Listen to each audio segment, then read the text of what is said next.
John Benton, and I was an aviation electronic technician first class. I was a guest, I was a radio operator, but I was a guest of the squadron that I'd been with in Atlanta. This kind of gets confusing because in between all this, I started out flying 118s in Atlanta and then transferred to Willow Grove in 1981, still flying 118s until they were all phased out of service early in 1985. So that's why my last trip in a 118 was hauling a bunch of monkeys and a couple of vets up to Andrews Air Force Base.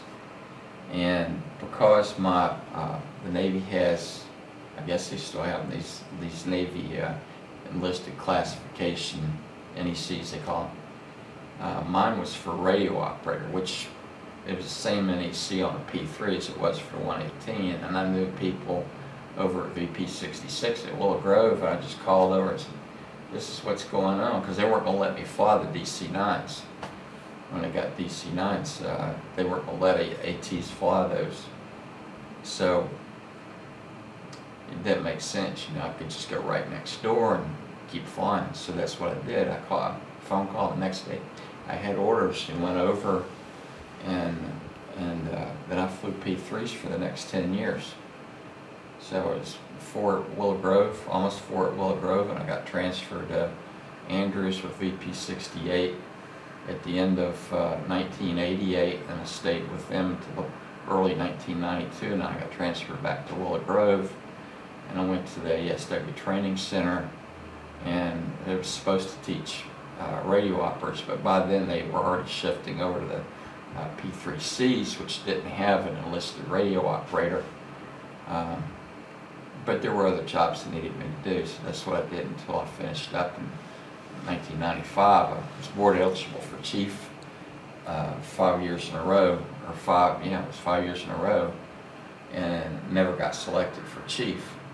I spent a lot of years working aircrew training when I was in VP, and I was a MATOPS instructor for the crew position. I was flying a radio operator. But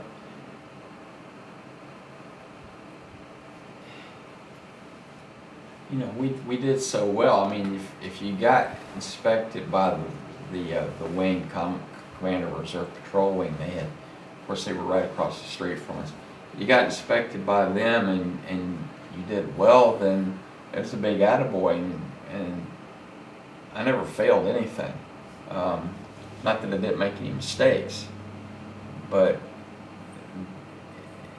I think, you know, getting an attaboy, official attaboy, commendation of some sort, that's all great stuff, but the great stuff for me was having a part to play in the people that I was working with. I mean, whether they were radio operators like me, and I say radio, but I ran all the crypto equipment on the P3 as well, and you know, playing a part in helping them, and they were all, don't get me wrong, these guys were not lacking in confidence or smarts, but anything that I did that helped make my shipmates better at what they did and help the squadron achieve the goals, and the squadron would get like battle leads, whatever, you know, it all contributed towards the squadron making its goals, you know, and those were the things. It was, for me, it was